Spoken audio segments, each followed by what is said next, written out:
फूंक दिया है। चुनावी साल में पहली जनसभा को संबोधित करने पहुंचे शाह ने एक साथ कई मुद्दों पर जवाब दिया और लगभग ये तस्वीर भी साफ कर दी कि इस बार भी सीएम नीतीश ही एनडीए की ओर से मुख्यमंत्री का चेहरा होंगे। ऐसे में सवाल है कि क्या शाह ने नीतीश के नाम पर फाइनल मुहर लगा दी है? ये रिपोर्ट देखिए। बीजेपी के चुनावी चाणक्य और केंद्रीय गृह मंत्री अमित शाह चुनावी रणभेरी के 2 दिवसीय बिहार दौरे पर आए और उन्होंने चुनावी बिगुल फूंककर एनडीए खेमे में जोश भर दिया।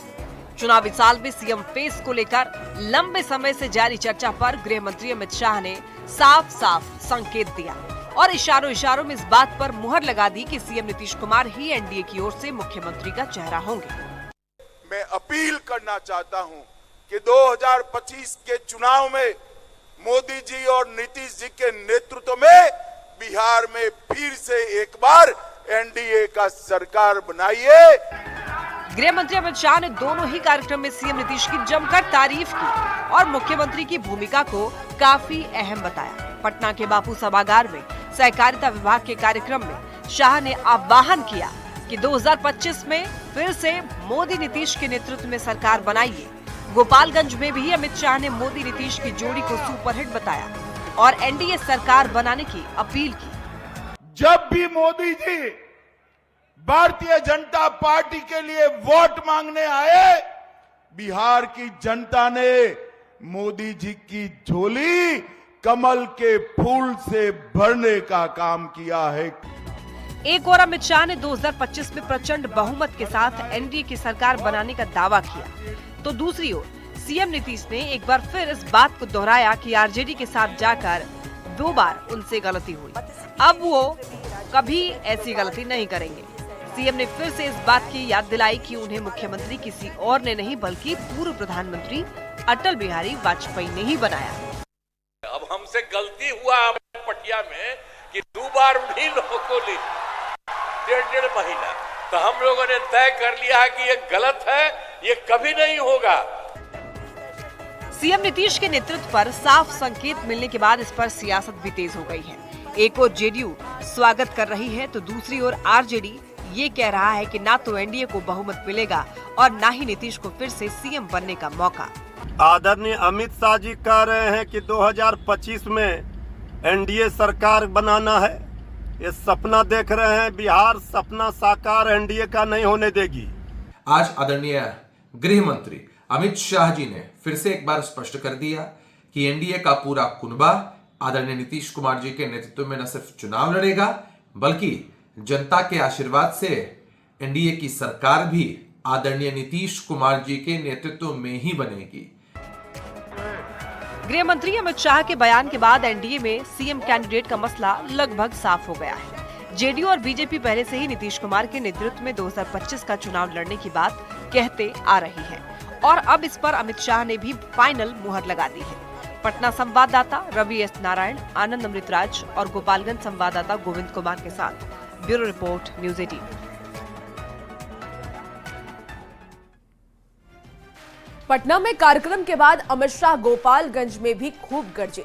जनसभा को संबोधित करते हुए अमित शाह ने लालू राबड़ी शासनकाल को लेकर के आरजेडी पर तीखा हमला बोला और परिवारवाद को लेकर लालू प्रसाद पर जमकर निशाना साधा। शाह ने जब मंच से अपराध और भ्रष्टाचार की फहरिस्त गिनवाई तो आरजेडी ने भी पलटवार किया। इस रिपोर्ट के जरिए देखिए।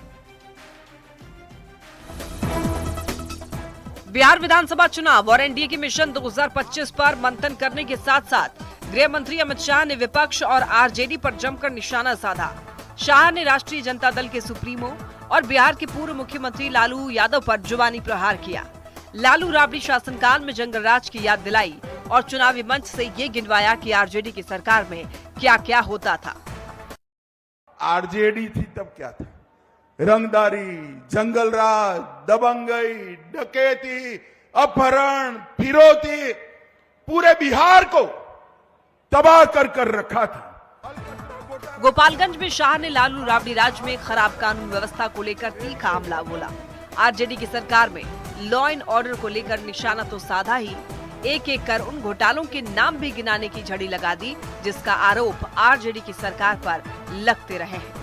और इतने घोटाले किए भाइयों बहनों, इनको लाज भी नहीं आती, शर्म भी नहीं है। अलकतरा घोटाला किया, बाढ़ राहत घोटाला किया, रेलवे होटल घोटाला किया, मिट्टी घोटाला किया, चारवा विद्यालय घोटाला किया और गौ माता का चारा भी ये लालू जी खा गए, लालू जी खा गए। चुनावी साल में पहली जनसभा को संबोधित करने पहुंचे अमित शाह पूरी तैयारी के साथ बिहार आए।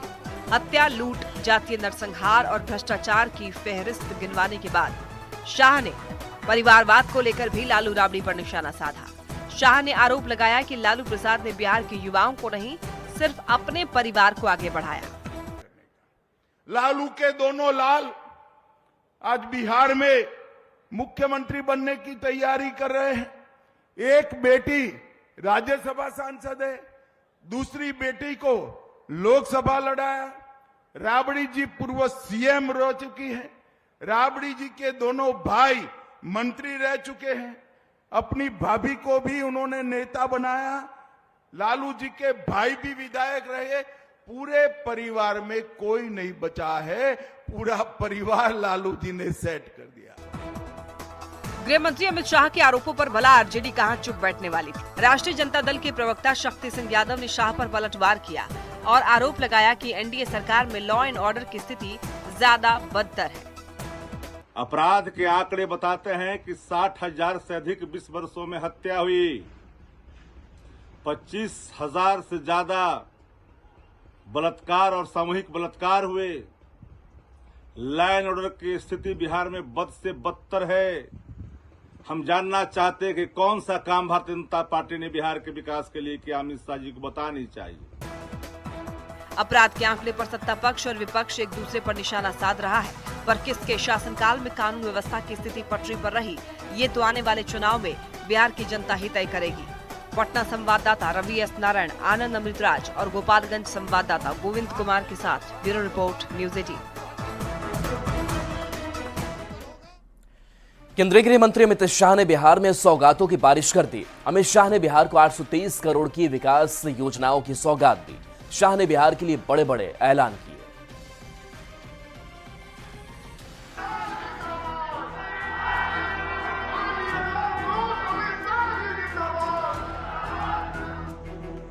केंद्रीय गृह मंत्री अमित शाह अपने बिहार दौरे में विरोधियों पर सियासी हमला तो बोला ही, बिहार में सौगातों की बारिश भी कर दी। पटना के बापू सभागार में सहकारिता विभाग के कार्यक्रम में अमित शाह ने 823 करोड़ की विकास योजनाओं की सौगात दी, जिसमें 523 करोड़ की योजना का उद्घाटन और 291 करोड़ की योजना का शिलान्यास शामिल है। अमित शाह ने भरोसा दिलाया कि बिहार में एनडीए की सरकार बनने पर सभी बंद चीनी मिल को चालू किया जाएगा। गोपालगंज में अमित शाह ने जनसभा को संबोधित करते हुए बिहार के लिए बड़े बड़े ऐलान किए। शाह ने कहा कि अगले 5 साल में बिहार से बाढ़ को खत्म कर दिया जाएगा। साथ ही अमित शाह ने एक बार फिर सीतामढ़ी में माता सीता का भव्य मंदिर बनाने का वादा दोहराया। शाह ने बिहार में केंद्र सरकार की तरफ से मिले हजारों करोड़ के प्रोजेक्ट का जिक्र किया।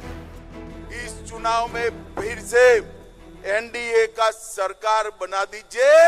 हम के ढेर सारी चीनी मिलों को पुनर्जीवित करने का काम भारतीय जनता पार्टी की सरकार। एक और 5 साल एनडीए की सरकार बनाई है। हम बिहार को हमेशा के लिए बाढ़ से मुक्त करने का काम करेंगे। बिहार में बाढ़ भूतकाल बन जाए। और अब बारी माता सीता की है। बिहार में माता सीता का भव्य मंदिर पूरी दुनिया को आकर्षित करेगा और मातृशक्ति का संदेश बिहार की भूमि से पूरे देश से 4 लाख करोड़ रुपया सड़क और पुल निर्माण में, 1 लाख करोड़ रुपया रेलवे के विकास के लिए, 2000 करोड़ रुपया नए एयरपोर्ट के लिए और 13 ग्रीनफील्ड एक्सप्रेस वे बनाने का काम भी भारतीय जनता पार्टी की सरकार ने। अमित शाह ने बिहार के लिए बड़ी बड़ी घोषणाएं कर दी, लोगों का दिल जीत लिया, लेकिन अमित शाह के बयान को नेता प्रतिपक्ष तेजस्वी यादव ने झूठा और जुमलेबाजी बताया। तो मीसा भारती ने भी शाह के बयान पर पलटवार किया। लालू जी जब रेल मंत्री थे, अमित शाह जी को पता होना चाहिए, अभी वो केंद्र में मंत्री हैं, कि अगर बिहार को किसी ने कारखाना देने का काम किया तो वो आदरणीय लालू प्रसाद यादव जी हैं। 3-3 फैक्ट्री लगाने का काम किया। आज अगर बिहार में कोई पूछे कि बिहार में क्या है, तो फैक्ट्री के नाम पे सिर्फ वो रेलवे की 3 फैक्ट्रियां हैं। जब चुनाव आता है तो बड़ी बड़ी घोषणाएं जो है लोग करते हैं, लेकिन चुनाव के बाद जो है जुमला हो जाता है। अब जितना पैसा अगर कह रहे कितना दिया मोदी जी ने, तो बताओ ना कहाँ कहाँ दिया, कौन से सेक्टर में दिया, कितना कितना दिया, उसका थोड़ा विवरणी जो है लोगों को बताना चाहिए डिटेल में। तो जब चुनाव आता है तो केवल घोषणा करते हैं, लेकिन 20 साल में इन्होंने क्या काम किया उसकी गिनती इन्होंने नहीं बताई। चुनावी साल में बिहार को केंद्र से मिले सौगात के बाद एनडीए का जोश हाई है। एनडीए पूरी तरह से अपने मिशन में जुट गया है। पीएम नरेंद्र मोदी का बिहार पर खास फोकस है। शाह के दौरे से एनडीए की ताकत और बढ़ गई है। 2025 के सियासी जंग के लिए एनडीए पूरी तरह से तैयार दिख रही है। न्यूज 18 के लिए पटना से रवि एस नारायण के साथ गोपालगंज से आनंद अमृतराज और गोविंद कुमार की रिपोर्ट। पटना में सीएम आवास पर एनडीए की बैठक हुई, जिसमें गृह मंत्री अमित शाह शामिल हुए। मीटिंग में जेडीयू के राष्ट्रीय कार्यकारी अध्यक्ष संजय झा, केंद्रीय मंत्री चिराग पासवान, राज्यसभा सांसद और आरएलएम अध्यक्ष उपेंद्र कुशवाहा, केंद्रीय रक्षा राज्य मंत्री नित्यानंद राय, केंद्रीय मंत्री ललन सिंह भी मौजूद रहे। और इस दौरान बिहार बीजेपी अध्यक्ष दिलीप जायसवाल, दोनों डिप्टी और हिंदुस्तानी आवाम मोर्चा से मंत्री संतोष कुमार सुमन ने भी बैठक में हिस्सा लिया। बैठक में विधानसभा चुनाव को लेकर के रणनीति पर मंथन हुआ। 225 सीट जीतने का टारगेट के लक्ष्य को कैसे हासिल किया जाए, इस पर भी चर्चा हुई। साथ ही एकजुटता के साथ मजबूती से चुनाव में उतरने का आह्वान भी किया। साथ ही बैठक में यह भी कहा गया कि छोटे सहयोगी दलों के सम्मान का ख्याल रखा जाएगा। बिहार में होने वाले विधानसभा चुनाव से पहले ये सबसे महत्वपूर्ण बैठक मानी जा रही है। मंत्री जी के निवास पर एनडीए घटक दल की बैठक हुई, जिसमें सभी प्रमुख नेता माननीय मुख्यमंत्री जी श्री चिराग पासवान, जीतन राम मांझी, उपेंद्र कुशवाहा जी, जदयू बीजेपी के अन्य सभी नेतागण वहां मौजूद थे और बहुत ही सौहार्दपूर्ण मामले में आगामी रणनीति पर चर्चा हुई और सब लोगों ने आपसी सौहार्द के साथ आगे गठबंधन को 2025 के चुनाव की तैयारी के लिए आगे बढ़ाने के लिए आपस में विचार किया। क्या कुछ टास्क मिला है? हाँ, नहीं, बहुत अच्छा हुआ ये कि सब लोगों का यही विचार था कि हम लोग सब मिलकर बिना किसी ये के कंडीशन के हम लोग का काम एक ही होगा कि हम लोग आगे चुनाव की तैयारी में सभी कार्यकर्ता समन्वय बनाकर लग जाएं। जो अभी हमारा एनडीए कार्यकर्ता सम्मेलन हुआ उस पर भी चर्चा हुई और सब लोगों ने फैसला लिया कि चूंकि एनडीए का कार्यकर्ता सम्मेलन बहुत ही सफल रहा है, इसलिए अब हम इसको विधानसभा स्तर पर एनडीए का कार्यकर्ता सम्मेलन करेंगे। इस पर भी बृहद चर्चा हुई। तो आने वाले समय में एनडीए 5 पांडव के तरह कैसे आगे बढ़े। पटना में एनडीए की बड़ी बैठक पर चिराग पासवान ने कहा कि चुनाव में क्या रणनीति हो, विपक्ष की कमियों को कैसे जनता के बीच ले जाएं, गठबंधन को कैसे मजबूत किया जाए, इन तमाम बातों पर चर्चा हुई। आज की तारीख में एनडीए का हर एक घटक आगे बढ़ने का काम कर रहा है। एनडीए की मजबूती विपक्ष के लिए अपने आप में बहुत बड़ी चुनौती है।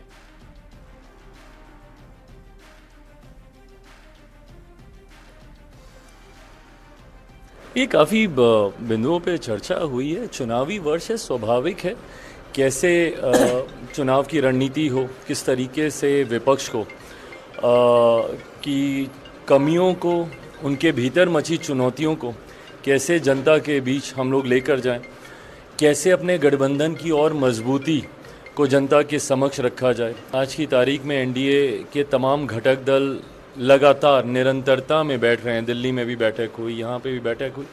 ये अपने में बताने के लिए काफ़ी है कि आज की तारीख में एनडीए गठबंधन का हर एक घटक दल हैंड एंड ग्लव्स की तरह आगे बढ़ने का कार्य कर रहा है। जो मजबूती आज की तारीख में एनडीए के घटक दलों की एकता की है, मुझे लगता है ये अपने में एक बहुत बड़ी चुनौती विपक्ष के लिए है। पटना में एनडीए की बड़ी बैठक पर मंत्री संतोष कुमार सुमन ने कहा कि बिहार के विकास संगठन की मजबूती और एनडीए की एकजुटता पर चर्चा हुई। गृह मंत्री का एक ही मंत्र था, हमें एक साथ मिलकर लड़ना चाहिए। एनडीए नीतीश कुमार के नेतृत्व में चुनाव लड़ेगी। सारे कार्यकर्ता एनडीए के कार्यकर्ता के रूप में काम करेंगे। ज्यादा से ज्यादा सीटें कैसे जीतें, इस पर भी चर्चा हुई। वहाँ पर हाईटी पर चर्चा हुई और चर्चा में बिहार का विकास था, संगठन की मजबूती थी, एनडीए को एकजुट करना है, एक साथ मिल करके हम लोग कैसे ज्यादा सीटों को जीत पाए बिहार में। इन मुद्दों पर चर्चा हुई है। बाकी कोई विस्तृत चर्चा नहीं हुई है। सब एक दूसरे के बारे में पार्टी के क्या गतिविधियां हैं इस पर चर्चा हुई है और बस एक ही मूल मंत्र था माननीय गृह मंत्री जी का कि हम सबको एक यूनिट की तरह लड़ना चाहिए, एनडीए के रूप में लड़ना चाहिए। कन्हैया कुमार के नेतृत्व में कांग्रेस पलायन रोको नौकरी दो पदयात्रा निकाल रही है। अररिया में पदयात्रा के दौरान ऐसी तस्वीर सामने आई जिसने पदयात्रा के मकसद पर ही सवाल खड़े कर दिए। कन्हैया कुमार के बाउंसरों ने कांग्रेस कार्यकर्ताओं को ही पीट दिया। वहीं पदयात्रा छोड़ कन्हैया दिल्ली चले गए।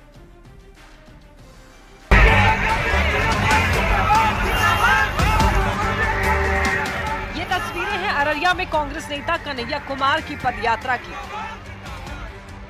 कन्हैया की पदयात्रा में जमकर हंगामा और बवाल हुआ।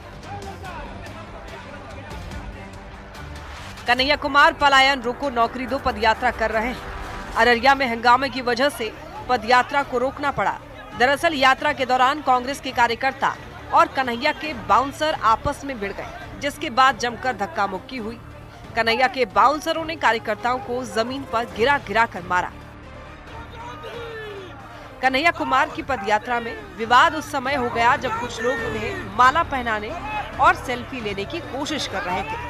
सुरक्षाकर्मी लोगों को कन्हैया के पास जाने से रोक रहे थे। इस दौरान धक्का मुक्की हुई और कुछ कार्यकर्ता गिर गए। इसी बात पर विवाद और ज्यादा बढ़ गया कि कन्हैया ने पदयात्रा रोक दी और दिल्ली के लिए रवाना हो गए। हालांकि कांग्रेस जिला अध्यक्ष का दावा है कि झड़प की वजह से कन्हैया पदयात्रा छोड़कर नहीं निकले। कन्हैया को राहुल गांधी का फोन आया था, इसके बाद वो दिल्ली चले गए। राहुल जी का खबर आ गया है, 7 तारीख को राहुल जी का कार्यक्रम पटना में है, उसी के लेकर अचानक मुझे दिल्ली बुलाया गया है। मैं दिल्ली जा रहा हूं, इसीलिए बीच में कार्यक्रम को उन्होंने अलग हो गए और वो दिल्ली की ओर प्रस्थान करते हैं। कांग्रेस की इस पदयात्रा में हंगामा और बवाल के बाद बिहार की सियासत भी गर्मा गई है। विरोधियों को कांग्रेस पर तंज कसने का मौका मिल गया। बीजेपी ने पदयात्रा के दौरान कार्यकर्ताओं की पिटाई को लेकर कांग्रेस पर निशाना साधा। अपने बाउंसर और टुकड़े टुकड़े गैंग के लोगों से आज बिहारियों को पिटवा दिया और इस मारपीट के बाद कन्हैया वापस दिल्ली भाग गए। कन्हैया का ये पुराना रिकॉर्ड रहा है, उनका चरित्र रहा है, ये हमेशा पलायन कर जाते हैं। शायद यही कारण है कि कन्हैया को चुनाव में उनके गांव के लोगों ने भी वोट नहीं दिया। चुनावी साल में कांग्रेस बिहार में खुद को मजबूत करने में जुटी है और इसी कोशिश के तहत कन्हैया के नेतृत्व में पलायन रोको नौकरी दो पदयात्रा चल रही है। लेकिन पदयात्रा में कांग्रेस कार्यकर्ताओं की पिटाई से कई सवाल खड़े होने लगे हैं। न्यूज़ 18 के लिए अररिया से सतीश कुमार की रिपोर्ट।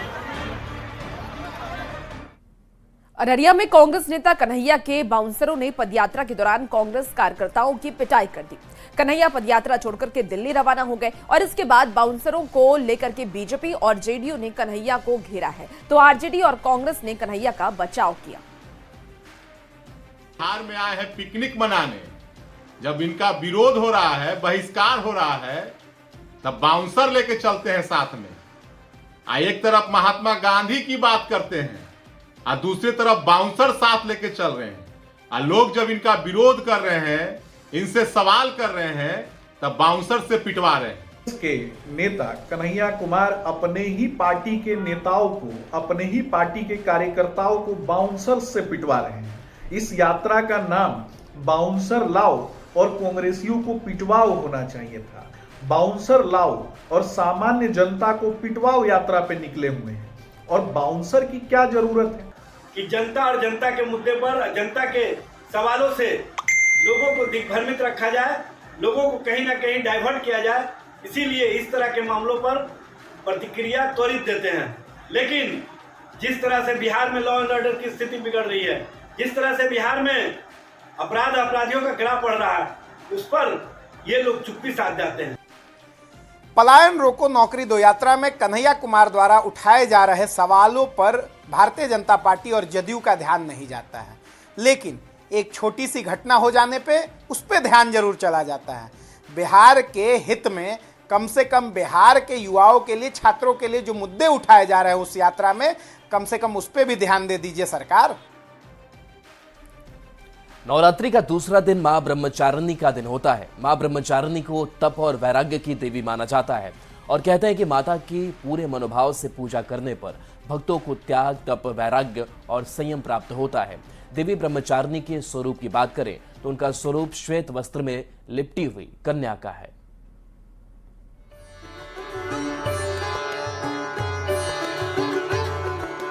नवरात्र के दूसरे दिन मां ब्रह्मचारिणी स्वरूप की पूजा अर्चना की जाती है। मान्यता है कि मां ब्रह्मचारिणी की आराधना से तप, शक्ति, त्याग, सदाचार, संयम और वैराग्य में वृद्धि होती है और शत्रुओं को पराजित कर उन पर विजय प्रदान करती है। नवरात्र के दूसरे दिन विधि पूर्वक अनुष्ठान करने से मां ब्रह्मचारिणी सभी मनोकामनाओं को पूर्ण कर जीवन में आने वाली परेशानियों को दूर करती है। मां ब्रह्मचारिणी को तप का आचरण करने वाली देवी माना गया है। मां ब्रह्मचारिणी के दाहिने हाथ में तप की माला और बाएं हाथ में कमंडल है। मां ब्रह्मचारिणी की पूजा करने से आत्मविश्वास में वृद्धि होती है। जीवन की सफलता में आत्मविश्वास का अहम योगदान माना गया है। मां ब्रह्मचारिणी की कृपा प्राप्त होने से व्यक्ति संकट आने पर घबराता नहीं। मां ब्रह्मचारिणी की पूजा चावल, फूल, रोली, चंदन मां को अर्पित करने से होती है। मां को दूध, दही, घी, मधु और शक्कर से स्नान कराएं। मां ब्रह्मचारिणी को पान, सुपारी, लौंग भी चढ़ाएं। हवन कुंड में हवन करने से बाधाएं दूर होती हैं। मां ब्रह्मचारिणी की पूजा करने वाले भक्त हमेशा तेज और ऐश्वर्य के सुख का आनंद लेते हैं। मां को ज्ञान की देवी भी कहा जाता है। जो लोग देवी ब्रह्मचारिणी की भक्ति के साथ पूजा करते हैं, मां उन्हें हमेशा खुश रहने का आशीर्वाद देती है। Bureau report, news 18।